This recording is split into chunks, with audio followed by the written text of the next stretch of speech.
نحمدہ و نصلی علی رسولہ الکریم اما بعد فاعوذ باللہ من الشیطان الرجیم بسم اللہ الرحمن الرحیم۔ حاضرین گرامی قدر، آج میں انشاءاللہ آپ کے سامنے صبر کے موضوع پر کچھ گزارشات پیش کروں گا اور یہ واضح کرنے کی کوشش کروں گا کہ صبر کس طرح اس دنیا میں اور آخرت کی دنیا میں ہمارے لیے کامیابی کا راستہ ہے۔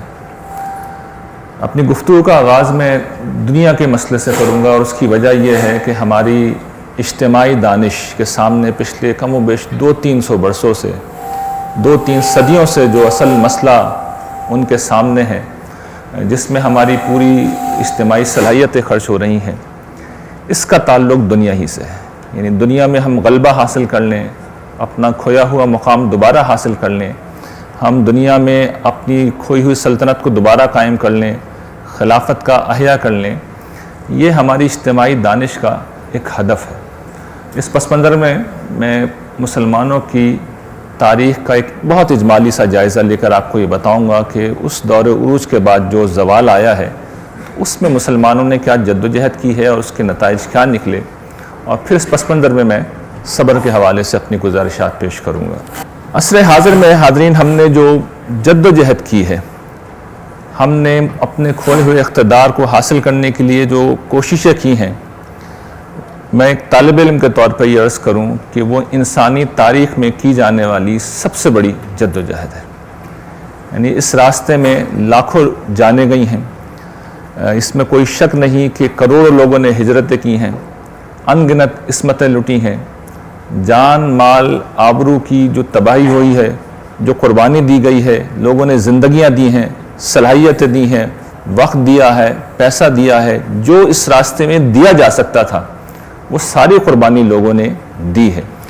اور یہ سب کچھ کرنے کا سبب یہی تھا کہ آپ اندازہ کیجئے کہ دنیا میں جو اقتدار اس وقت مثال کے طور پہ امریکہ کو 30 برسوں سے بھی حاصل نہیں ہے، اور روس کو وہ 50-60 برس بھی حاصل نہیں رہا، اور برطانیہ عظمیٰ کو وہ 100 برس بھی حاصل نہیں رہا، مسلمان 1000-1200 برس تک دنیا کے سول سپر پاور اس حیثیت میں رہے ہیں کہ دنیا کے 3 بر اعظموں پہ وہ حکومت کرتے رہے۔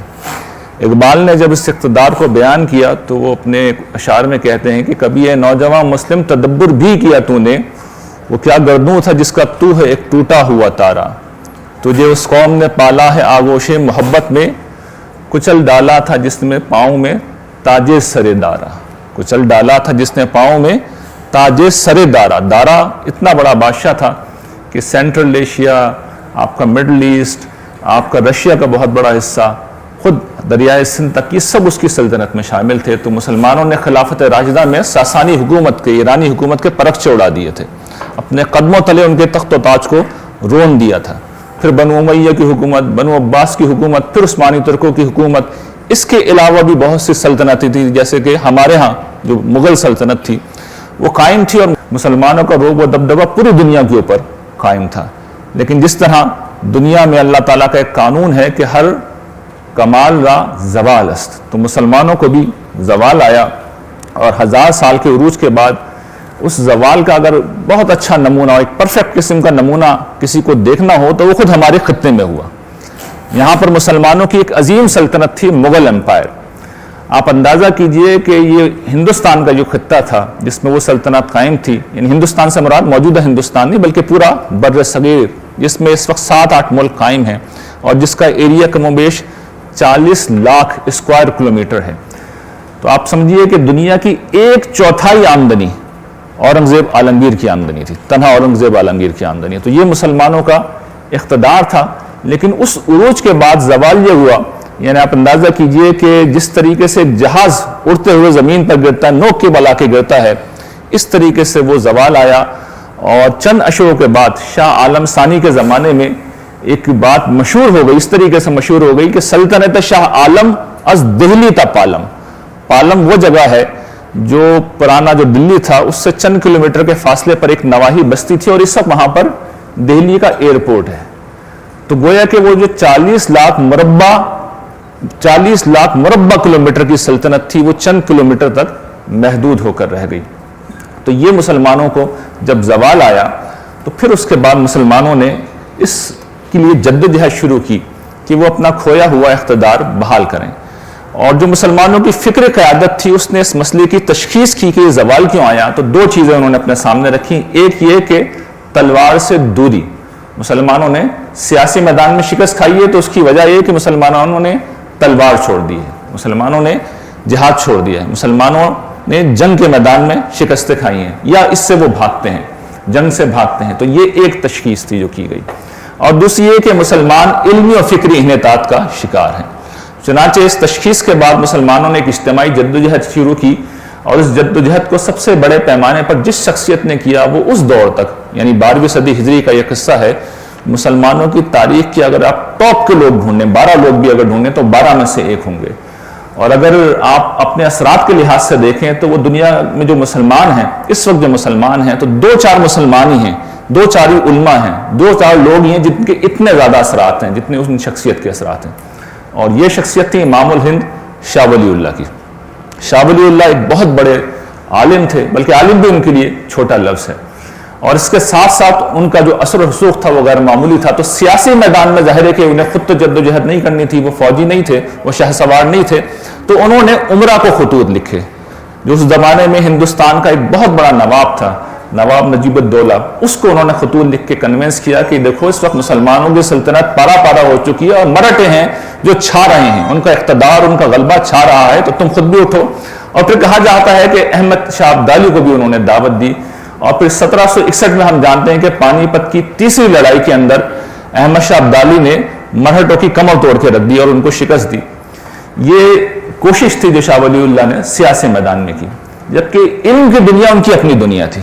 ہم جانتے ہیں کہ تفسیر ہو, حدیث ہو, ترجمہ قرآن ہو, وہ سب سے پہلے ہستی تھے جنہوں نے فارسی کا ترجمہ یہاں پہ کیا. ان کے بیٹوں نے پھر اردو زبان میں, شاہ رفیع الدین نے, شاہ عبد القادر نے اردو میں ترجمہ کیا. تفسیر میں الفوظ الکبیر جیسی کتاب انہوں نے اصول تفسیر کے اوپر لکھی. حدیث میں آپ دیکھ لیجیے تو موطا امام مالک کی انہوں نے عربی میں بھی شرح کی, فارسی میں بھی شرح کی. فقہ کے میدان میں وہ مجتہد مطلق تھے, اور تصوف تو گویا کہ وہ خود کہتے ہیں کہ قائم الزماں ہوں میں, تو قائم الزماں تھے وہ, ان کی غیر معمولی ہستی تھی. تو ہر علمی میدان میں ان کے اثر و رسوخ نظر آتے ہیں, اور ان کے خانوادے کے اثر و رسوخ نظر آتے ہیں. اور اس طریقے سے کہ آج کے دن تک برصغیر میں کوئی عالم نہیں ہے جو بالواسطہ یا بلا واسطہ شاہ صاحب کے جس کے اوپر اثرات نہ ہوئے ہوں. لیکن اس جدوجہد کا نتیجہ کیا نکلا, اب وہ میں آپ کے سامنے رکھ رہا ہوں کہ ان دونوں پہلوؤں سے ہم نے جو جدوجہد کی, اور اس جدوجہد پہ اب کم و بیش 2-3 صدیاں گزر چکی ہیں, اس کے میں کچھ نشانات آپ کے سامنے رکھ دیتا ہوں. ہم نے اس لائحہ عمل کے مطابق 1757 میں جنگ پلاسی کی, انگریزوں سے ہمارا مقابلہ تھا, ہم نے شکست کھائی. 1799 سرنگا پٹم, ٹیپو سلطان, ہم نے انگریزوں سے شکست کھائی. 1831 بالا کوٹ, شاہ اسماعیل شہید, سید احمد شہید, سامنے سکھ تھے, ہم نے شکست کھائی. 1857 دہلی میں معرکہ ہوا, پورے ہندوستان تک وہ جنگ پھیل گئی. مسلمان اس جنگ کو لیڈ کر رہے تھے, گرچہ ہندو بھی اس میں شامل تھے, اور جنرل بخت خان جیسے لوگ اسے کی کمان کر رہے تھے. انگریزوں نے ایک دفعہ پھر مسلمانوں کو شکست دی. بڑے صغیر سے آپ باہر نکلیے تو آپ روس میں چلے جائیں, امام شامل جیسی بڑی ہستی پیدا ہوئی, اس نے اسٹرگل کی, شکست کھائی. افریقہ میں آپ چلے جائیے, جو مسلمانوں کا ایک گڑھ تھا, ایک مرکز تھا, وہاں پہ سنوسی تحریک, عمر مختار, مہدی سوڈانی, کوئی انگریزوں کا راستہ نہیں روک سکا. یہاں تک کہ پہلی جنگ عظیم ہوتی ہے اور اس میں خلافت عثمانیہ کو شکست ہوتی ہے, وہ ختم ہو جاتی ہے.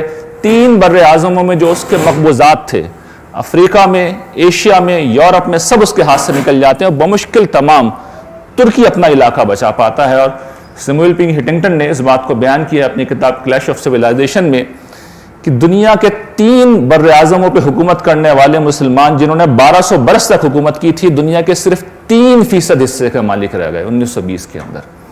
اور اس کے بعد بھی آپ دیکھ سکتے ہیں کہ اس وقت ہماری صورتحال یہ ہے کہ کشمیر ہو یا فلسطین, یہ جیل خانے بنے ہوئے ہیں, عقوبت خانے بنے ہوئے ہیں, اور ہم کچھ بھی نہیں کر سکتے. بے بسی ہے, ذلت ہے, رسوائی ہے, ضربت علیہم الذلۃ والمسکنہ کا نقشہ ہم بنے ہوئے ہیں. علمی اور فکری میدان میں بھی ہم نے کوئی کم جدوجہد نہیں کی ہے. ہمارے یہاں بہت بڑی شخصیت پیدا ہوئی, جمال الدین افغانی, پین اسلامزم کا انہوں نے نعرہ بلند کیا, اور ہم جانتے ہیں کہ وہ بین الاقوامی شخصیت تھے. مفتی محمد عبدون کے زیر اثر مصر میں پیدا ہوئے, علامہ رشید رضا پیدا ہوئے مصر کے اندر. پھر آپ اپنے سب کانٹیننٹ میں آ جائیں, علامہ سر محمد اقبال, مولانا آزاد, مولانا شبلی نعمانی, یہ کوئی چھوٹے لوگ نہیں تھے, یہ مسلمانوں کی تاریخ کے بڑے لوگ تھے.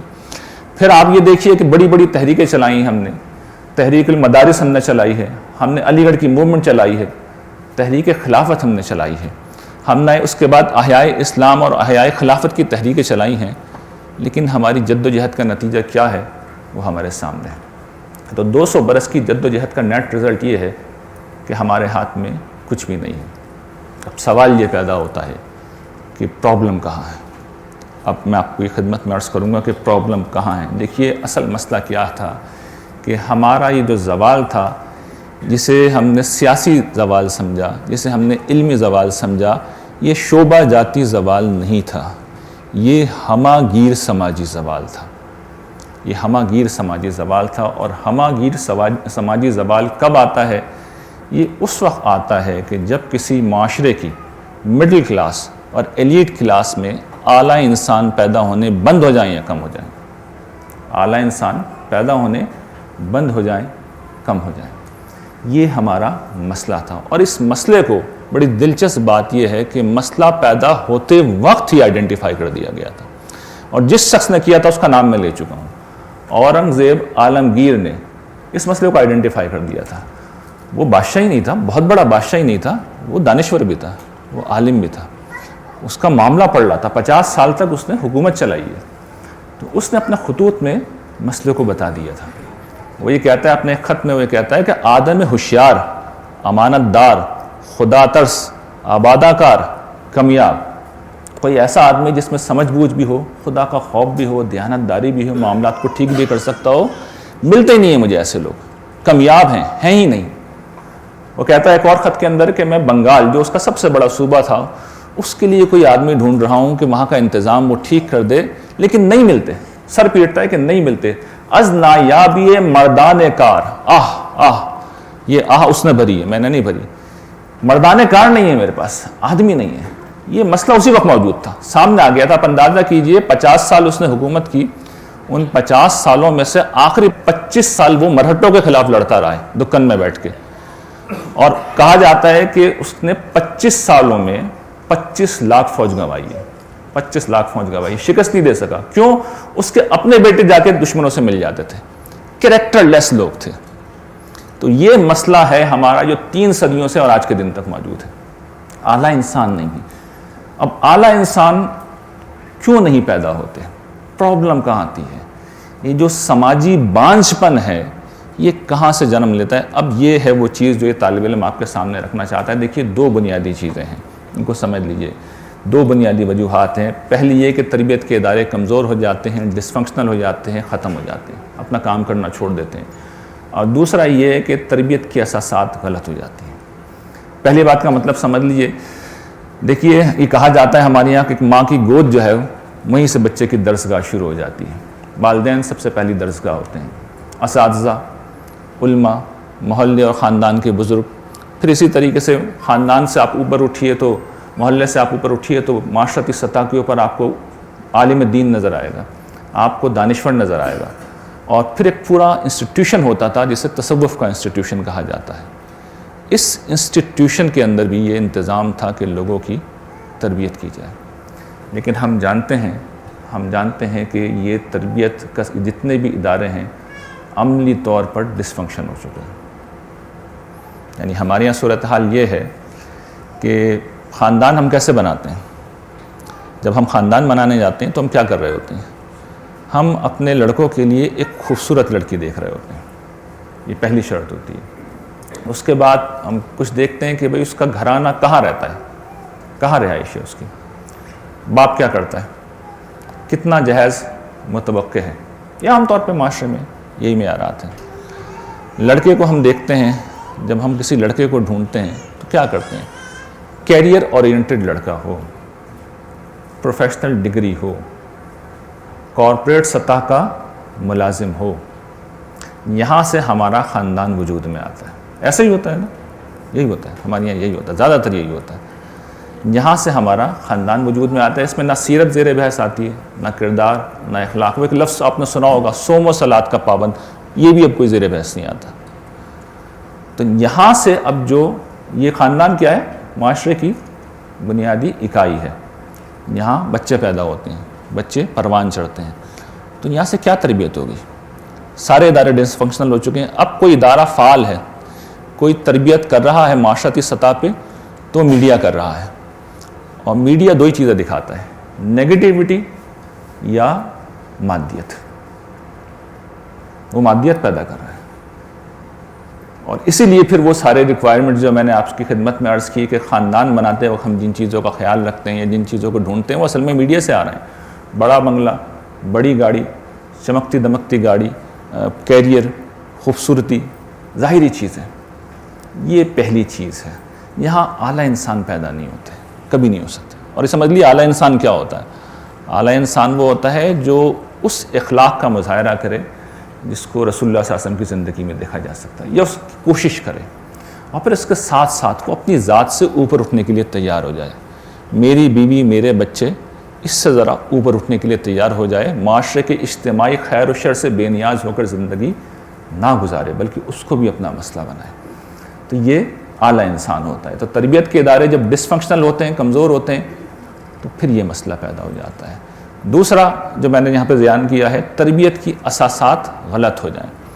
دیکھیے ہمارے یہاں جب لوگوں نے جدوجہد کی ہے اجتماعی طور پہ، تو انہوں نے ایجوکیشن کا بھی انتظام کیا، انہوں نے لوگوں کی تربیت کا بھی اہتمام کیا، لیکن اس کی ساری اساسات غلط کر دیں. میں آپ کو گنوا دیتا ہوں. میں جانتا ہوں، میں اس پورے مذہبی فکر میں رہا ہوں، پوری زندگی میری یہیں پہ گزری ہے.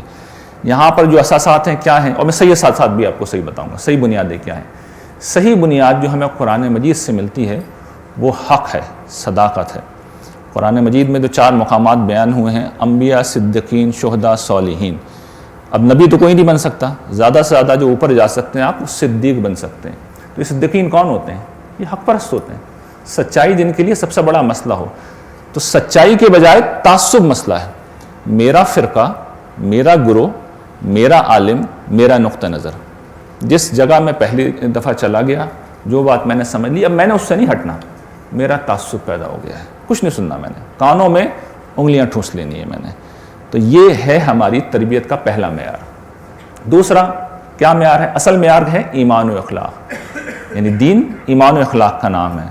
لیکن ہمارے ہاں جب دیندار کسی کو بناتے ہیں تو کچھ ظاہری چیزیں لوگوں کو کہتے ہیں کہ یہ دین ہے، ظواہر کو اختیار کرتے ہیں، کچھ ظاہری چیزوں کو دین بنا کے پیش کرتے ہیں. جس کو ایک جلیل القدر پیغمبر نے بیان کیا تھا نا کہ تم پہ افسوس، تم مچھروں کو چھانتے ہو اور اونٹوں کو نگل جاتے ہو.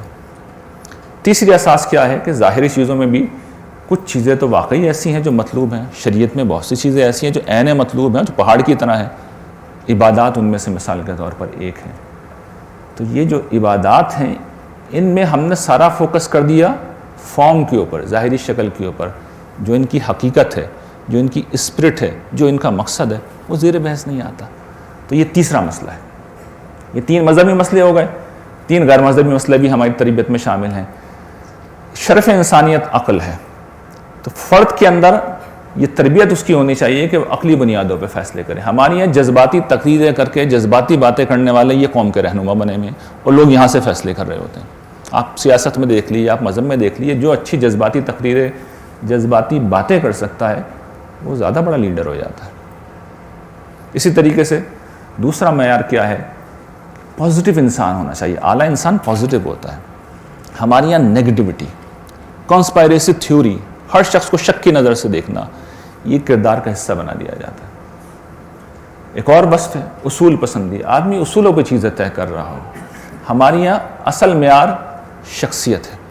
شخصیت کی بنیاد پہ ہم فیصلے کر رہے ہوتے ہیں. تو یہ وہ تربیت کی غلط اساسات ہیں جس کی بنا پر ہمیں اعلیٰ انسان نہیں ملتے. اور سب سے آخری وجہ جہاں سے اب میں اپنے اصل موضوع کی طرف آ رہا ہوں کہ دیکھیے جب بھی تربیت کی جائے گی تو صبر تربیت کا کارنر سٹون ہونا چاہیے. کیونکہ جو 6 چیزیں میں نے بیان کی ہیں کہ وہ درست ہیں، کوئی ان کا انکار نہیں کر سکتا. اس لیے کہ ان میں سے ابتدائی 3 چیزیں تو مذہب میں موجود ہیں، اگلی 3 چیزیں عقل میں موجود ہیں، وہ انسان کی فطرت میں موجود ہیں. تو ان کا انکار نہیں کر سکتے. تو یہ جو صبر ہے اس کا بھی کوئی انکار نہیں کرے گا. پرابلم کیا ہے کہ ہم نے اس کو یا تو بہت کم ہمتی کی چیز سمجھ رکھا ہے یا اس کا دائرہ بڑا محدود کر رکھا ہے. تو آج میں صبر کو آپ کے سامنے ضرورت تفصیل سے بیان کروں گا، اور یہ میں دعوے سے عرض کر رہا ہوں کہ آپ جب اپنی نشستوں سے اٹھیں گے تو صبر کے بارے میں آپ کے سارے تصورات بدل چکے ہوں گے، اور گفتگو اب مزید میں نہیں کروں گا، اب قرآن مجید بولے گا، اب خدا بولے گا۔ صبر، جیسا کہ میں نے عنوان آپ کو شروع میں بتایا تھا کہ دنیا اور آخرت دونوں کی فلاح کا راستہ، تو ہم آخرت سے شروع کرتے ہیں۔ آخرت میں قرآن مجید دیکھیے فلاح کا راستہ جب بیان کرتا ہے تو قرآن مجید کا طریقہ کیا ہوتا ہے؟ قرآن کا طریقہ یہ ہوتا ہے کہ قرآن یا تو کہتا ہے کہ ایمان اور عمل صالح، یہ چیز ریپیٹ کرتا ہے، یہ گویا کہ تلخیص ہے، خلاصہ ہے، سمری ہے کہ ایمان لاؤ اور عمل صالح کرو، آمنوا وعملوا الصالحات۔ یہ بھرا ہوا ہے قرآن مجید اس چیز سے کہ آمنوا وعملوا الصالحات، تو کیا ہوگا؟ تم جنت پالو گے۔ یا قرآن مجید اعمال کی تفصیل کرتا ہے، ان کی ڈیٹیل کرتا ہے۔ آپ اس کو اگر دیکھنا چاہیں تو میری کتاب قرآن کا مطلوب انسان میں آپ دیکھ لیجیے، میں نے ان میں سے بیشتر مقامات وہاں پہ جمع کر دیے جہاں پر اعمال کی تفصیل بیان کرتا ہے۔ یہی قرآن مجید کا عمومی طریقہ ہے۔ لیکن اس کے برعکس اب آپ دیکھیے قرآن مجید کیا کہہ رہا ہے۔ ایک لفظ کو لا کے قرآن مجید نے ان سارے مطالبات کو کونے میں کر دیا۔ اللہ تعالیٰ ارشاد فرماتے ہیں انی جزیتہم اليوم بما صبروا انہم هم الفائزون، یعنی قیامت کے دن کا اللہ تعالیٰ ذکر کر رہے ہیں کہ آج ان کے صبر کا بدلہ میں نے انہیں یہ دیا ہے کہ یہی لوگ ہیں جو فلاح پانے والے ہیں۔ یہ ایک چیز ہے، یعنی ایک آیت ہے، یعنی یہ صرف تنہا آیت نہیں ہے۔ آپ پہلے تو غور کیجئے کہ آیتیں اور بھی ہیں، لیکن اس سے زیادہ اہم بات یہ ہے کہ قرآن مجید نے یہاں کیا کیا ہے؟ نہ ایمان کو ذکر کیا، نہ عمل صالح کو ذکر کیا، نہ کوئی اعمال کی فہرست بیان کی۔ یہ کہا ہے کہ میں نے ان کے صبر کا بدلہ انہیں یہ دیا ہے کہ آج یہی جنت کی کامیابی حاصل کرنے والے ہیں۔ اگلی چیز وَجَزَاهُمْ بِمَا صَبَرُوا جَنَّةٌ وَحَرِيرًا، ان کے صبر کا بدلہ میں نے ان کو یہ دیا ہے کہ رہنے کے لیے جنت کے باغ اور پہننے کے لیے جنت کی ریشمی پوشاک۔ ایک دفعہ پھر آپ دیکھ لیجیے، کوئی اعمال کی فہرست نہیں ہے، ایمان کا بھی ذکر نہیں ہے، صرف صبر کا بدلہ ہے یہ جنت۔ اور یہ کون گفتگو کر رہا ہے؟ میں تقریر نہیں کر رہا، اللہ رب العالمین کہہ رہا ہے جس نے جنت دینی ہے، جو جنت کا مالک ہے، مالک یہ کہہ رہا ہے۔ آگے چلیے، سورہ فرقان اولئک یجزون الغرفۃ بما صبروا، یہ وہ لوگ ہیں کہ ان کو ان کے صبر کی بنا پر اللہ تعالیٰ نے جنت کے بالا خانوں میں، اسکائی اسکریپر کے اندر جگہ دی ہے، اور وہاں ہر جگہ آداب و تسلیمات کے ساتھ ان کا استقبال ہوگا، اور وہ وہاں ہمیشہ رہیں گے۔ کیا ہی اچھی جگہ ہے وہ بسنے کی، اور کیا ہی اچھی جگہ ہے وہ ٹھہرنے کی۔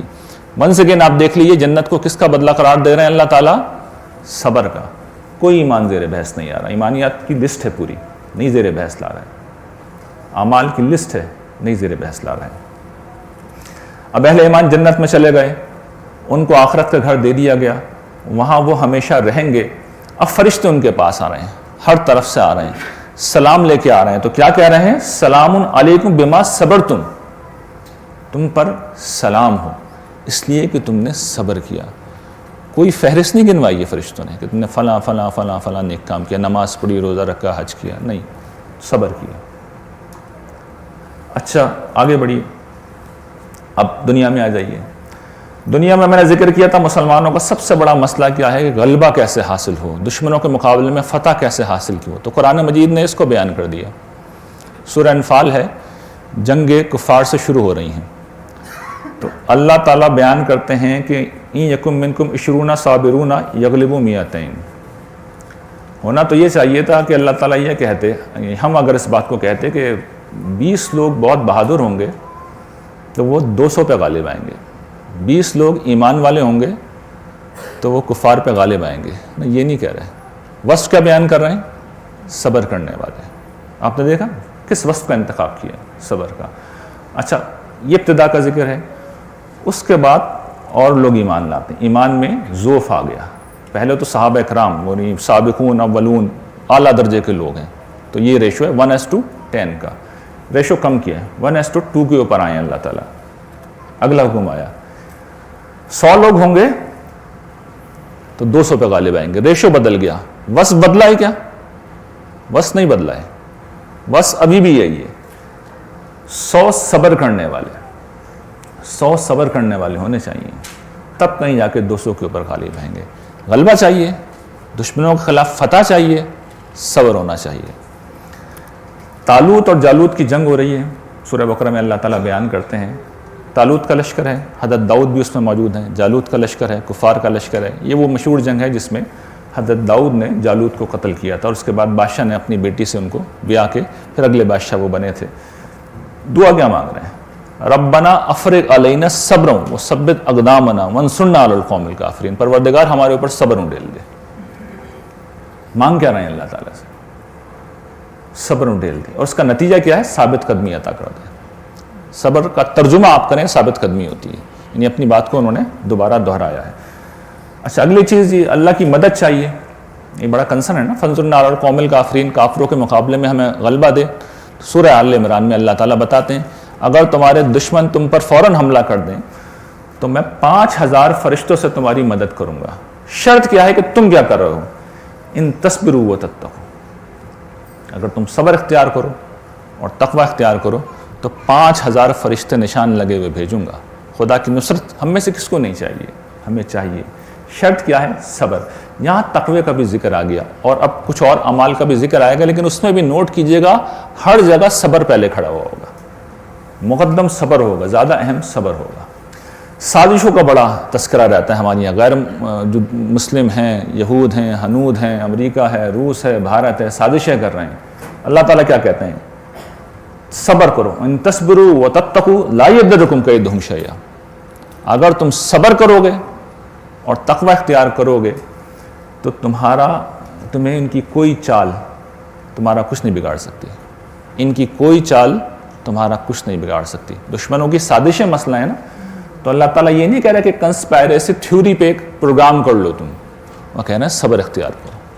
کون گفتگو کر رہا ہے؟ یہ عالم کا پروردگار، یہ میں اب تقریر نہیں کر رہا، یہ قرآن مجید کی آیتیں ہیں۔ اچھا، دشمنوں کے مقابلے میں فرعون سے بڑا دشمن کون ہوگا؟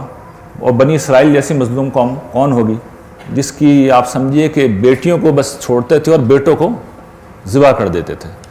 تو اللہ تعالیٰ کہتے ہیں کہ ہم نے بچایا انہیں، ان کے حق میں پروردگار کا وعدہ خیر کب پورا ہوا؟ بما صبر، ان کے صبر کی بنا پر، انہوں نے صبر کیا تھا۔ فرعون، اس کی تعمیرات، اس کی پیداوار کو اللہ تعالیٰ نے تباہ و برباد کر دیا۔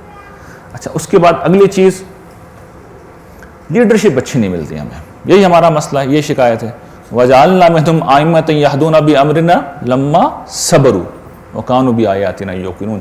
یہاں یقین کا بھی ذکر آیا، یعنی ایمان کا بھی ذکر آیا، لیکن ایمان آپ دیکھ لیجئے صبر کے بعد ہے، صبر پہلے آ گیا۔ صبر کریں گے تو اللہ تعالیٰ کہتے ہیں ہم نے ان بنی اسرائیل میں ایسے لوگ پیدا کیے جو ہمارے حکم سے ان کی رہنمائی کرتے تھے۔ کب؟ جب انہوں نے صبر کیا۔ وصف آپ دیکھیے نہیں بدل رہا اللہ تعالیٰ، صبر صبر صبر، آخرت میں بھی صبر، دنیا میں بھی صبر۔ یہ اللہ تعالیٰ کی گفتگو ہے، یہ میری تقریر نہیں ہے۔ اللہ تعالیٰ کلام کر رہے ہیں، یہ اللہ تعالیٰ گفتگو کر رہے ہیں، یہ اللہ تعالیٰ کا کلام ہے، اور اللہ تعالیٰ اپنا فیصلہ سنا رہے ہیں، صبر کی اہمیت کو بتا رہے ہیں، دنیا میں اس کی کیا حیثیت ہے، آخرت میں کیا حیثیت ہے۔ مسئلہ کیا ہے؟ یہ قرآن میں لکھا ہوا ہے۔ پرابلم کیا ہے؟ کچھ غلط فہمیاں ہیں، صبر کے متعلق کچھ غلط فہمیاں ہیں۔ ایک تو جو میں عرض کر چکا ہوں کہ ہم یہ سمجھتے ہیں عجز و بے بسی کا نام ہے، جب آپ کچھ نہیں کر سکتے تب آپ صبر کریں گے۔ قرآن مجید یہ نہیں کہہ رہا۔ قرآن مجید نے تو صحابہ کرام کو جب سب سے بڑی جدوجہد کے لیے اٹھایا، منصب امامت پر فائز کرنے کے بعد، شہادت حق کے منصب پر فائز کرنے کے بعد، تو ان سے کیا کہا؟ استعینوا بالصبر والصلاۃ، مدد چاہو صبر سے اور نماز سے۔ ان اللہ مع الصابرین، اللہ تعالیٰ صبر کرنے والوں کے ساتھ ہے۔ یہاں بھی دیکھ لیجئے صبر مقدم ہے، نماز سے بھی پہلے آ گیا۔ اور اللہ تعالیٰ کس کے ساتھ ہیں؟ نماز پڑھنے والوں کے ساتھ ہیں؟ نہیں، اللہ تعالیٰ صبر کرنے والوں کے ساتھ ہیں۔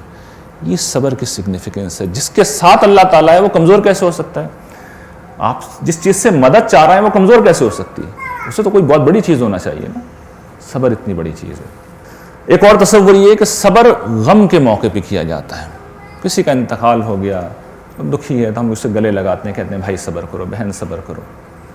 تو ٹھیک ہے، صبر ہوتا ہے، صبر غم کے موقع پہ کیا جاتا ہے، لیکن میں اب قرآن مجید کی روشنی میں آپ کے سامنے رکھ رہا ہوں کہ صبر کا دائرہ کتنا وسیع ہے۔ شروع یہیں سے کروں گا میں، بلکہ پہلے یہ سمجھ لیجیے کہ صبر کا حقیقی مفہوم کیا ہے۔ یعنی شروع تو مجھے یہاں سے کرنا ہے کہ میں غم کے موقع پہ کیا قرآن مجید نے کہا ہے، لیکن پہلے یہ سمجھ لیجیے کہ صبر جو ہے وہ اصلاً ایک مذہبی وصف نہیں ہے. صبر جو ہے وہ اپنی ذات میں ایک مذہبی وصف نہیں ہے، ایک اعلیٰ انسانی وصف ہے. اس کو قرآن مجید نے خود بیان کیا ہے.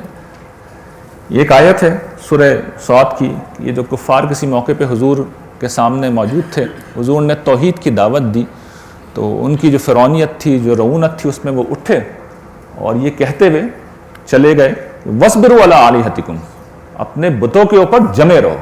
صبر کرو مطلب یہ جمے رہو، ان کی پرستش پہ جمے رہو، ان کی حقانیت پہ جمے رہو. تو اب یہ کوئی مذہبی چیز تو بیان نہیں ہو رہی نا، یہ تو ایک انسانی رویے کا بیان ہے. تو صبر اصل میں اس کا لغوی مفہوم ہوتا ہے رکنا اور اپنے آپ کو روکنا. یعنی کسی نقطہ نظر، کسی موقف، کسی رویے پہ جس کے بارے میں آپ کا اطمینان ہو کہ یہ ٹھیک ہے، تو آپ اس کے اوپر ثابت قدم رہیں، اس کے اوپر آپ جمے رہیں. جیسے کہ وہ اپنے بتوں کو درست سمجھ رہے تھے، وہ کہہ رہے تھے کہ ان پہ جمے رہو، ان کی عبادت کے اوپر جمے رہو. یہ ایک انسانی وصف ہے. مذہب میں اس کا کیا مفہوم ہے، دین میں اس کا کیا مفہوم ہے؟ چند مہینے پہلے میں نے یہیں پہ ایک تقریر کی تھی، اس میں سورہ والعصر کی روشنی میں یہ بات آپ کو بتائی تھی کہ کیا چیزیں ہیں جو جنت میں لے جانے والی ہیں. اس میں سے تیسری چیز میں نے بیان کیا تھا، جو یہاں پہ بھی آیت آپ کے سامنے، وَتَوَاصَوْا بِالْحَقِّ وَتَوَاصَوْا بِالصَّبْرِ، وہ ایک دوسرے کو حق کی تلقین کرتے ہیں اور حق پر ثابت قدمی کی تلقین کرتے ہیں. اور میں نے مثال دے کے سمجھایا تھا کہ دیکھیے دو ہی شکلیں ہوتی ہیں آدمی کے حق کے معاملے میں. یا تو آدمی حق سے ہٹا ہوا ہوگا، حق سے ہٹا ہوا ہوگا. مثال کے طور پر کوئی شخص نماز پڑھتا ہی نہیں ہے، یہ حق ہے نا، اللہ کا ایک فرمان ہے نماز پڑھو، پڑھتا ہی نہیں ہے، تو اب آپ کہیں گے نماز پڑھو. یہ کیا ہے؟ حق کی تلقین. دوسرا موقع وہ ہوگا جب اس کے پاؤں ڈگمگانے لگیں گے، پاؤں اس کے ڈگمگا رہے ہیں. مثال کے طور پہ فجر میں وہ نہیں اٹھ رہا، ویسے 4 نمازیں پڑھتا ہے، فجر میں نہیں اٹھ رہا، تو اب آپ اسے جھنجھوڑیں گے، بیٹا اٹھیا. اب آپ اسے ثابت قدمی کی تلقین کریں، نماز تو پڑھتے ہی ہو تم، اس موقع پہ بھی پڑھو. تو حق پر ہر طرح کے حالات میں ثابت قدمی، یہ ہے صبر کی ڈیفینیشن. ہر طرح کے حالات میں، برے ہوں یا اچھے ہوں، آپ نے جس چیز کو حق سمجھا، اور حق کیا ہے وہ پیچھے لکھا ہوا ہے. اس لیکچر میں نے بیان کیا تھا، اس پہ کوئی تقریر کرنے کی ضرورت نہیں. ایمان اور عمل صالح یہی حق ہے، پیچھے بیان کر چکے ہیں. اللہ تعالیٰ کا فرمان ہی حق ہوتا ہے، ان کے مطالبات ہی حق ہوتے ہیں. تو اس حق کے اوپر ہر طرح کے حالات میں ثابت قدمی، یہ بائی ڈیفینیشن صبر ہے. اس صبر کی ضرورت کئی مواقع پہ پڑتی ہے. اب اس کو قرآن مجید نے بیان کیا کہ اس کا دائرہ کتنا وسیع ہے. تو شروع میں وہیں سے کر رہا ہوں، مصائب پر صبر. مصائب دیکھیے جب آتے ہیں آدمی ہل کے رہ جاتا ہے، اور صورتحال یہ ہوتی ہے کہ شرک کی نوبت آ جاتی ہے. لوگ مشکلوں میں جب ہوتے ہیں تو غیر اللہ کے در پہ چلے جاتے ہیں، اللہ سے دعا مانگ رہے ہیں، اللہ تو سن نہیں رہا، غیر اللہ کے پاس چلے جاتے ہیں. اچھا، ہم نے خود یہ دیکھا ہے کہ لوگ ملحد ہو جاتے ہیں. بارہا ہماری گفتگو ہوتی ہے ملحدین سے، تو ان میں سے ایک بہت بڑی تعداد ان لوگوں کی ہوتی ہے جن کے ساتھ مسئلہ یہ ہوتا ہے کہ زندگی میں کوئی مشکل آئی، کوئی بہت بڑا مسئلہ آیا. اب وہ توقع کر رہے تھے کہ اللہ تعالیٰ مدد کریں گے، اللہ تعالیٰ ٹھیک کریں گے، بہت دعائیں کی، نہیں جواب آیا، اللہ تعالیٰ کی طرف سے جواب نہیں آیا. انہوں نے کہا کوئی خدا ہی نہیں ہے. یہ عقیدے کی خرابی کا سبب بنتا ہے. یہ مسائل عقیدے کی خرابی کا سبب بنتے ہیں، یہ عمل کی خرابی کا بھی سبب بنتے ہیں.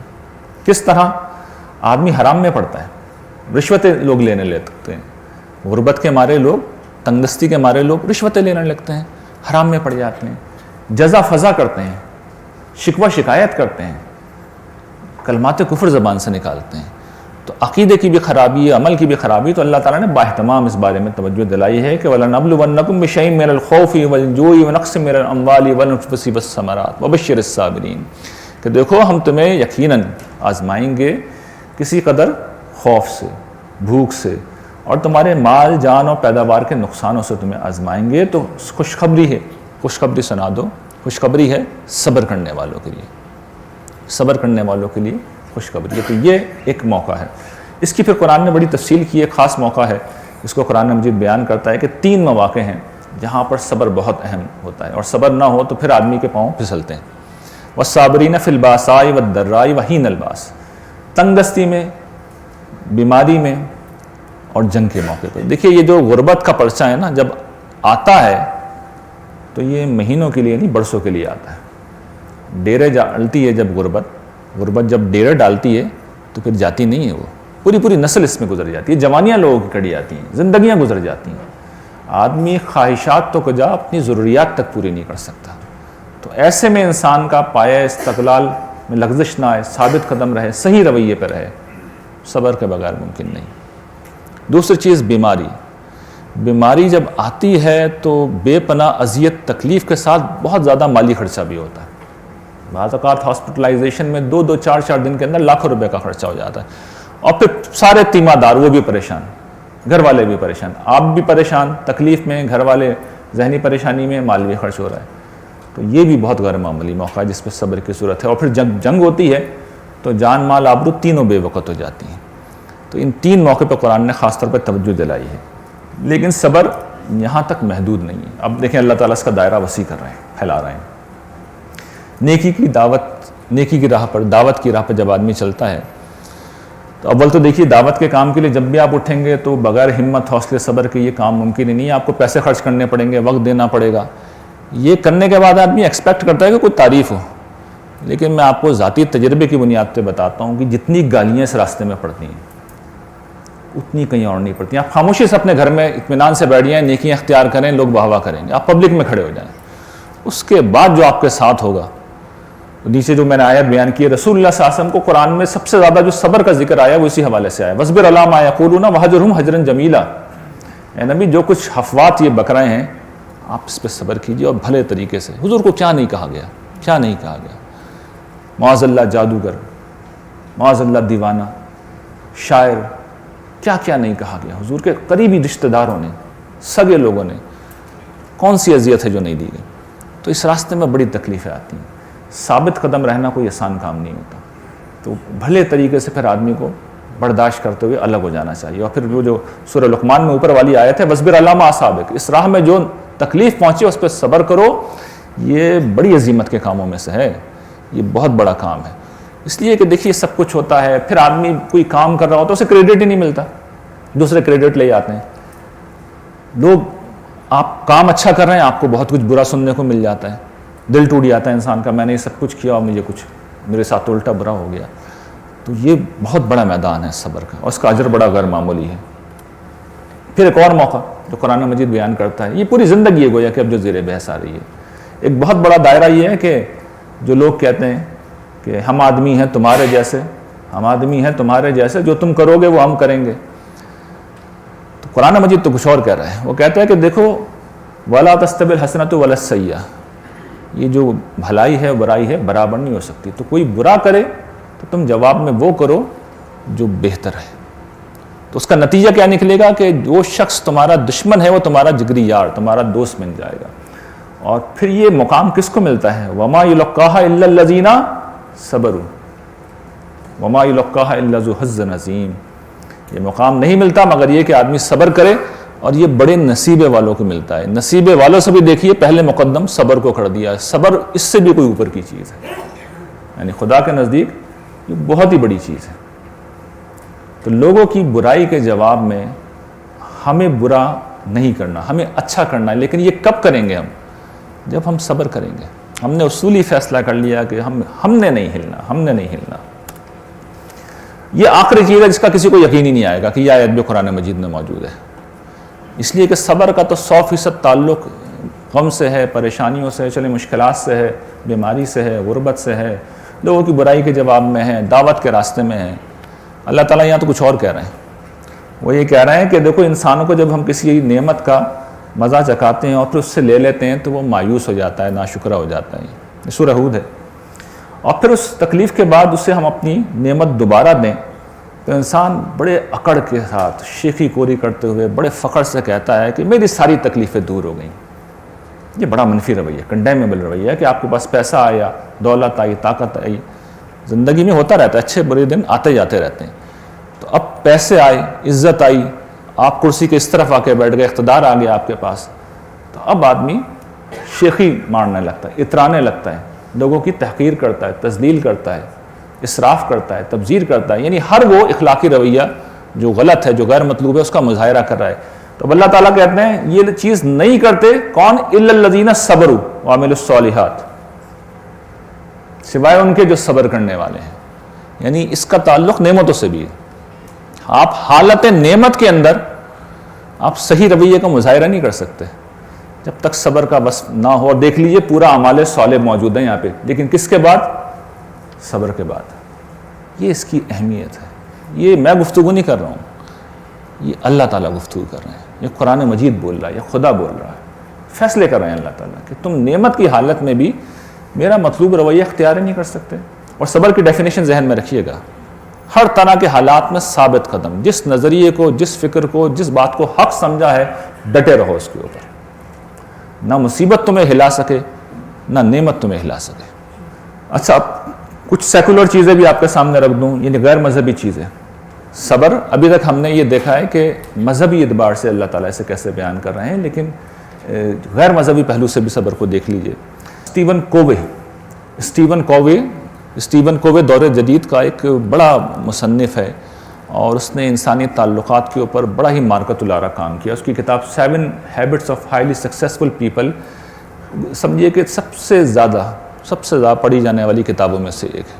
وہ سب سے بڑا نام ہے. ہی از اے ٹرینڈ سیٹر.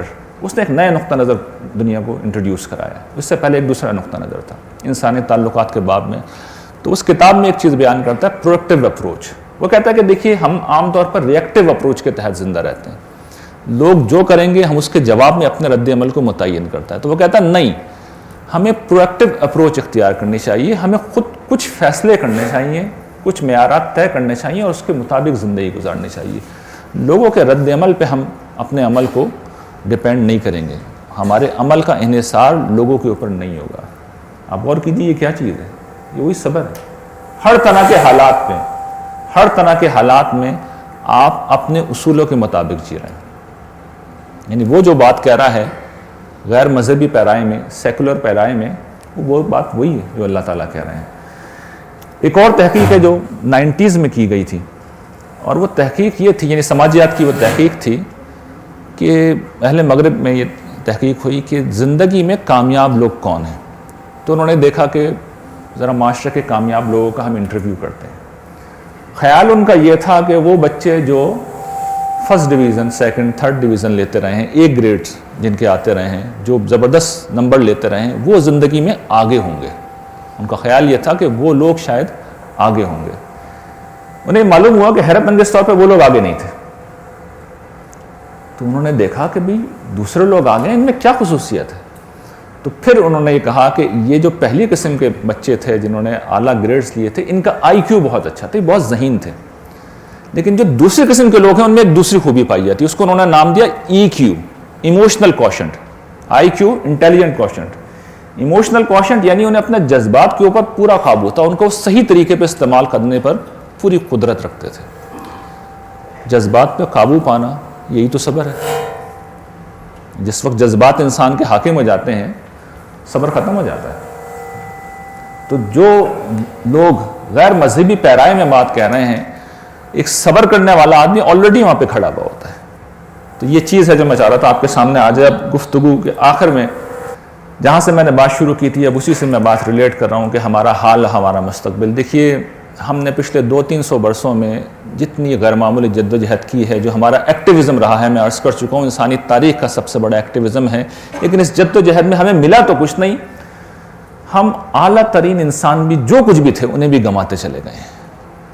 ہم مجموعی طور پر کریکٹر لیس لوگ ہو چکے ہیں. اور جب میں مجموعی طور پہ کہتا ہوں اس کا مطلب یہ نہیں ہوتا کہ ہر شخص ہی ایسا ہے. دیکھیے، پرابلم یہ ہوتی ہے کہ ہم میں سے ہر شخص جب اقتدار میں آئے گا، جب اس کے پاس طاقت آئے گی، جب وہ کچھ کرنے کی پوزیشن میں ہوگا، وہ اس وقت کریکٹر کا مظاہرہ نہیں کرے گا. یہ ہوتا ہے کریکٹر لیس کا مطلب. پوٹینشلی ہم میں سے ہر شخص ایسا ہی ہے اور اس کے خلاف ہم نہیں اٹھ رہے. یہ چیز ہمیں کریکٹر لیس بنا رہی ہے. اس کا مطلب یہ نہیں کہ ہر شخص ہی کریکٹر لیس ہے، نہیں. فطرت کے زور پہ، فطرت کا انسٹیٹیوشن تو اپنا کام کر رہا ہے. تو خیر و شر کا ایک شعور تو موجود ہے، خیر بھی موجود ہے، لیکن فطرت کا خیر سماج کی تنظیم نہیں کر سکتا، سماج کو بہتر نہیں بنا سکتا. سماج کو بہتر تربیت بناتی ہے. اس کے اداروں کو ہم نے جو حشر کر دیا وہ میں آپ کو بیان کر چکا ہوں. تو اس کا نتیجہ یہ نکل رہا ہے کہ آپ چلے جائیے، کہیں پہ بھی چلے جائیے، اخلاق، اصول، قانون، سب کی وائلیشن ہماری عام ہے. آپ ہاسپٹلوں میں چلے جائیے، آپ تعلیمی اداروں میں چلے جائیے، آپ سرکاری دفتروں میں چلے جائیے، آپ پرائیویٹ انسٹیٹیوشن میں چلے جائیے، آپ خاندان کے انسٹیٹیوشن میں آ جائیے، آپ صحافت میں چلے جائیے، آپ سیاست میں چلے جائیے. قانون، اخلاق، اصول یہ صرف کمزور لوگوں کے لیے ہوتے ہیں. طاقتور کے لیے ان میں سے کوئی چیز نہیں ہوتی. پھر ہمارا رویہ، سڑکوں پہ دیکھ لیں، ٹریفک میں دیکھ لیں، خاندانوں میں دیکھ لیں، اداروں میں دیکھ لیں، جلد بازی، اشتعال، رد عمل، لڑائی جھگڑا، یہ کیا چیزیں ہیں؟ یہ صبر کا نہ ہونا ہے، یہ اخلاقیات سے عاری ہونا ہے، یہ کریکٹر لیس ہونے کی نشانی ہوتی ہے۔ یہ ہمارا رویہ ہے۔ جب یہ رویہ کسی قوم میں ہو جائے تو پھر جو دنیا کا پہلا سوشل سائنٹسٹ ابن خلدون تھا، اس نے اپنے مقدمے میں ایک بات لکھی تھی۔ اس نے کہا تھا جب کوئی قوم عروج پہ ہوتی ہے تو وہ اخلاقیات میں بہت اچھی جگہ کھڑی ہوتی ہے، اور جب اس کا زوال آتا ہے، جب اس کی تباہی قریب آتی ہے تو وہ اخلاقیات میں پست ہو جاتی ہے۔ تو صورتحال اس وقت یہ ہے کہ ہم ایک بہت بڑی تباہی کی طرف بڑھ رہے ہیں۔ میں مذہب کے ساتھ، سماجیات کے ساتھ تاریخ کا بھی طالب علم ہوں۔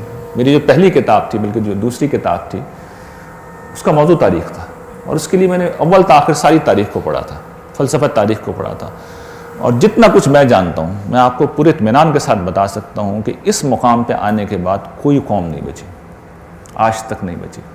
اور جب میں نے وہ کتاب لکھی تھی عروج و زوال کا قانون اور پاکستان، تو اس کا جو پریفیس لکھا تھا اس میں بات لکھی تھی کہ وہ قوم ہے جس کی جڑوں پہ کلہاڑا رکھ دیا گیا ہے، فیصلہ ہو گیا ہے، بچنا نہیں ہے انہوں نے۔ اس لیے کہ ہم دنیا میں دو قومیں جو خدا کے نام پہ کھڑی ہوئی ہیں، ایک عرب اور دوسرے ہم۔ ہمارے کانسٹیٹیوشن کے اوپر لکھا ہوا ہے خدا کے نام پہ ہم سب کچھ کرتے ہیں۔ جتنی کچھ بھی ہم نے چیزیں کی ہیں، جو بدترین درجے کی بددیانتی ہمارے یہاں ہیں، نہ غذا خالص نہ دوا خالص، ہماری سیاست میں آپ جانتے ہیں کیا ہوتا ہے، ہماری صحافت میں آپ جانتے ہیں کیا ہوتا ہے، ہمارے خاندانوں میں آپ جانتے ہیں کیا ہو رہا ہے، ہمارے تعلیمی اداروں میں، ہمارے ہسپتالوں میں کیا ہو رہا ہے، ہم سب جانتے ہیں۔ تو یہ بات انیویٹیبل ہے، یہ ناگزیر ہے۔ دنیا کی کوئی طاقت اس فیصلے کو اب نہیں بدل سکتی۔ تاریخ میں آج تک ایسا نہیں ہوا، جلد یا بدیر کچھ وقت۔ اب سوال یہ کہ یہ میں آپ سے کیوں کہہ رہا ہوں، میں نے یہ جو اتنا مجمع اکٹھا کیا ہے، یہ تقریر جب ریکارڈ ہو رہی ہے اتنے لوگوں تک جائے گی، تو یہ بات کہنے کے لیے بلایا آپ لوگوں کو؟ نہیں، ایسا نہیں۔ میں آپ کے سامنے ایک دوسری بات رکھ رہا ہوں، اور وہ بڑی غیر معمولی بات ہے۔ اس بات کا تعلق ہے ایک بہت بڑے پیغمبر سے، ابو الانبیاء حضرت ابراہیم علیہ السلام سے۔ عمر کے آخری حصے میں آپ جانتے ہیں اللہ تعالیٰ نے انہیں اولاد دی۔ حضرت اسماعیل علیہ السلام 86 سال کی عمر میں پیدا ہوئے، لیکن اللہ کے حکم سے انہیں حضرت ابراہیم نے ان کی والدہ محترمہ اور ان کو کہاں آباد کر دیا؟ عرب کے ریزگاروں میں، عرب کے صحرا میں ان کو آباد کر دیا۔ اب وہ اپنی پہلی بیوی کے ساتھ، حضرت سارہ کے ساتھ اکیلے ہیں۔ عمر 99 برس ہو گئی ہے، بیوی بھی بوڑھی بانجھ، لیکن اولاد کی خواہش تو تھی۔ اب فرشتے آتے ہیں، انسانی شکل میں آتے ہیں، اور قرآن نے کئی جگہ اس واقعے کو بیان کیا ہے، اور آ کے قرآن بڑی تفصیل سے اس واقعے کو بیان کرتا ہے۔ لگتا ہے اللہ تعالیٰ کو بڑی خصوصی محبت ہے حضرت ابراہیم سے۔ وَاتَّخَذَ اللَّهُ إِبْرَاهِيمَ خَلِيلًا، اتنی بڑی بات اللہ تعالیٰ نے کسی کے متعلق نہیں کہی کہ ابراہیم کو میں نے اپنا دوست بنا لیا، ابراہیم کو اللہ تعالیٰ نے اپنا دوست بنا لیا۔ تو اب دیکھیے گا اگلے بھی ان کے الفاظ کیا ہوتے ہیں حضرت ابراہیم کے بارے میں۔ تو دوست کے گھر فرشتوں کو بھیجا، وہ آ گئے، بڑی فوراً انہوں نے کھانا نہیں بنوایا، پوری گائے ذبح کرا دی، بچڑا ذبح کرایا، یعنی جو بیسٹ اس میں سے ہو سکتا ہے۔ یہ ان کی مہمان نوازی کا اندازہ کیجئے کس طرح کے آدمی، 2-3 لوگ آئیں، یہ نہیں کیا کہ دال کھلا دو، پورا بچڑا ذبح کرایا، ان کی خدمت میں پیش کیا۔ انہوں نے کھانے کو ٹچ بھی نہیں کیا، انہیں اندازہ ہو گیا انسان نہیں ہے۔ غریب بات ہے کہ پیغمبر تھے، تو جب کچھ دل میں اندیشہ ہوا تو فرشتوں نے کہا آپ ڈریے نہیں، ہم تو آپ کو ایک غلام علیم کی خوشخبری دینے آئے ہیں، ایک سعادت مند بیٹے کی خوشخبری دینے آئے ہیں، حضرت اسحاق علیہ السلام کی خوشخبری دینے وہ آئے تھے۔ اب تھے تو وہ پیغمبر، جب یہ خوشخبری مل گئی، بیوی بھی خوش وہ بھی خوش، تو اب انہوں نے کہا کہ نہیں، یہ فرشتے اس طرح اتنی سی بات کے لیے نہیں آ سکتے۔ تو کہنے لگے فما خطبکم ایھا المرسلون، آپ لوگ اصل میں کس کام سے آئے، کس مہم پہ آئے؟ کوئی مہم ہے جس کے لیے آپ انسانی شکل میں آئے؟ تو انہوں نے بتایا کہ ہم ایک مجرم قوم کی طرف بھیجے گئے ہیں، ارسلنا الی قوم مجرمین، ایک مجرم قوم کی طرف بھیجے گئے ہیں، قوم لوط کی طرف۔ اب یہاں سے وہ مکالمہ شروع ہوتا ہے جو قرآن میں بیان تو نہیں ہوا، لیکن قرآن نے اس کو ریفر کیا، بڑے خوبصورت انداز میں ریفر کیا۔ اللہ تعالیٰ کہتے ہیں یجادلنا فی قوم لوط، ہم سے قوم لوط کے بارے میں جھگڑنے لگا۔ اللہ تعالیٰ سے کوئی جھگڑا کر سکتا ہے؟ کسی کی ہمت، کسی کی مجال، ایک لفظ بھی بول سکے؟ لیکن دیکھیں کتنی محبت سے اللہ تعالیٰ نے ہم سے بحث کرنے لگا، ہم سے گفتگو کرنے لگا، آرگومنٹ کرنے لگا ہم سے، لفظی ترجمہ جھگڑنے لگا ہم سے۔ اب وہ پچھلے صحیفوں میں پورا جھگڑا موجود ہے، گفتگو کیا تھی؟ بڑی عاجزی والی گفتگو۔ جب انہیں پتہ چل گیا کہ قوم کی شامت آ گئی ہے تو انہوں نے کہا پروردگار تو بڑا عدل کرنے والا، بڑا مہربان، بڑا کریم ہے۔ پروردگار اس قوم کے اندر 50 راست باز، 50 نیک لوگ تو ہوں گے نا، تو 50 لوگ آپ کیا پوری قوم کے ساتھ تباہ کریں گے؟ تو آپ چھوڑ دیجئے، قوم کو چھوڑ دیجئے۔ تو فرشتے کہتے ہیں، اور گویا کہ اللہ تعالیٰ گفتگو کر رہے ہیں، فرشتے اللہ کی بحاف سے بات کر رہے ہیں، ابراہیم 50 لوگ ہوتے نا چھوڑ دیتے ہیں، نہیں ہے۔ اور وہ کہتے ہیں پروردگار آپ دیکھیے میں نے خداوند سے بات کرنے کی جرت کی ہے، میں راکھ ہوں، میں خاک ہوں، میری کیا حیثیت کہ میں آپ کے فیصلے میں مداخلت کروں، لیکن 5 لوگوں کی وجہ سے قوم تباہ کرنا، 5 لوگوں کی وجہ سے قوم تباہ کرنا، 50 نہیں ہوں گے 45 تو ہوں گے نا، چھوڑ دیجئے۔ فرشتہ کہتے ہیں ابراہیم 45 بھی نہیں ہے، کہتے ہیں 40 تو ہوں گے، 40 بھی نہیں ہے، 30 تو ہوں گے، 30 بھی نہیں ہے، 20 تو ہوں گے، 20 بھی نہیں ہے، 10 تو ہوں گے، چھوڑ دیجئے۔ ابراہیم 10 بھی نہیں ہے، فیصلہ ہو گیا ہے، ہوتے تو چھوڑ دیتے۔ تو یہ جو واقعہ میں نے آپ کو سنایا ہے، دیکھیے یہ اس میں ایک چیز ہے جو اب میں آپ کو بتا رہا ہوں۔ فرشتوں نے گویا کہ اللہ تعالیٰ نے ایک دفعہ بھی جواب میں یہ آرگومنٹ نہیں کیا کہ یہ تم جو بات کہہ رہے ہو یہ بات غلط ہے۔ یہ نہیں کہا کہ لوگوں کے ہونے سے کوئی فرق نہیں پڑتا، وہ کہہ رہے ہیں مطلوبہ تعداد میں نہیں ہے، 50 نہیں ہے، 45 نہیں ہے، 40 نہیں ہے، 30 نہیں ہے، 20 نہیں ہے، 10 نہیں ہے، ایک ایک شخص قیمتی ہے۔ آپ اس قوم کو کچھ لوگ دے دیجئے، اللہ تعالیٰ سب کچھ بدل دیں گے۔ اس کا مطلب یہ ہے کہ آپ میں سے ہر شخص اللہ تعالیٰ کو سب سے بڑی چیز پیش کر سکتا ہے، اور وہ کیا ہے؟ حضور نے بعض روایت میں آیا نا، اللہ تعالیٰ کو اتنی خوشی ہوتی ہے کہ کچھ حد ہی نہیں ہے جب کوئی اس کا بندہ لوٹتا ہے یا بندی لوٹتی ہے، توبہ کرتی ہے، رجوع کرتی ہے۔ وقت نہیں ہے ورنہ وہ پوری حد اسی میں بیان کر دیتا، لیکن آپ میں سے بہت سے لوگوں کے علم ہوگی کتنی اللہ تعالیٰ نے اپنی شفقت کا اظہار کیا ہے۔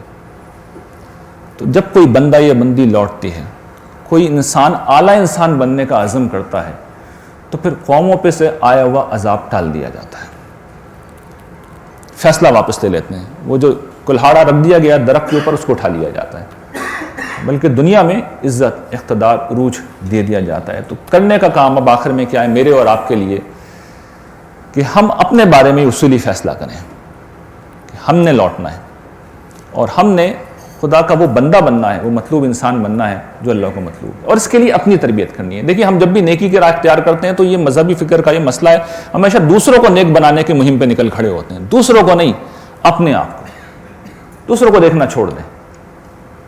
ہمارا معاملہ یہ ہوتا ہے کہ 2 گز زمین جو اپنے پاس ہے جس کے اوپر کوئی بھی فصل اگائی جا سکتی ہے، وہاں تو فصل اگاتے نہیں ہیں، دوسروں کو مشورہ دیتے ہیں کہ تمہارے پاس جو 1000 ایکڑ کی زمین ہے اس کے اوپر فلاں فصل لگا دو، اور اسی پہ اعتراض کر رہے ہوتے ہیں دیکھو لگا نہیں رہا۔ جو آپ کے پاس ہے زمین اس پہ تو آپ لگا نہیں رہے، آپ لگائیے۔ پھر آپ کی اولاد، بیوی بچے، شوہر، آپ کا خاندان، ذمہ داری آپ کے اوپر اپنی ہے، باقی لوگوں میں آپ کوشش کر سکتے ہیں، اور پھر اللہ توفیق دے تو نصرت دین کا وہ کام بڑی سطح پہ جو ہم اس ادارے کے تحت کر رہے ہیں، کیونکہ ہم یہ سمجھتے ہیں، انذار یہ سمجھتا ہے کہ اس آسمان کے نیچے اور اس زمین کے اوپر کرنے کا اگر سب سے بڑا کوئی کام ہے تو یہی ہے۔ ہم نے یہی راستہ اپنے لیے منتخب کیا ہے، اور کام ہم کیا کر رہے ہیں؟ اس دعوت کو زندہ کر رہے ہیں جو اصل دعوت ہے، جو اجتہاد نہیں ہے، جو اجتہاد نہیں ہے، ایمان و اخلاق کی دعوت کوئی اجتہاد نہیں ہے، جس میں دنیا و آخرت کی کامیابی کوئی اجتہاد نہیں ہے، یہ قرآن مجید کے الفاظ ہیں، میں نے تو کتابیں لکھ دی ہیں اس موضوع کے اوپر، پوری تقریریں کر کے بتائیں، اور ساری زندگی یہی کرتے رہیں گے کہ دنیا اور آخرت میں کامیابی کا راستہ اللہ تعالیٰ اسی کو بیان کرتے ہیں، اور پھر ان اساسات کو، تربیت کی ان اساسات کو ہم لوگوں کے سامنے رکھتے رہیں گے، تربیت کرتے رہیں گے، اسی حال میں موت آ جائے، یہی کرنے کا کام ہے۔ اور ایک بندہ بھی مل گیا تو سمجھیے اللہ تعالیٰ کے نزدیک بہت بڑی بات ہے، کیونکہ جس طرح ایک جلیل القدر پیغمبر نے کہا ہے نا کہ یہ لوگ، اس طرح کے لوگ زمین کا نمک ہوتے ہیں، تو یہ جس طرح آٹے میں نمک ہوتا ہے وہ نمک پیدا کر دیں آپ، اللہ تعالیٰ پورے آٹے کو بچا لیں گے، پوری قوم کو بچا لیں گے۔ تو یہ گزارشات تھیں جو مجھے صبر کے حوالے سے آپ کے سامنے پیش کرنی تھیں، اور میں امید کرتا ہوں کہ آج جب آپ لوگ اپنی نشستوں سے اٹھیں گے تو آپ میں سے ہر شخص یہ فیصلہ کر کے اٹھے گا کہ اپنی زندگی کو ان معیارات کے مطابق گزارنا ہے جو اللہ اور اس کے رسول کے مطلوب معیارات ہیں۔ وآخر دعوانا الحمدللہ رب العالمین۔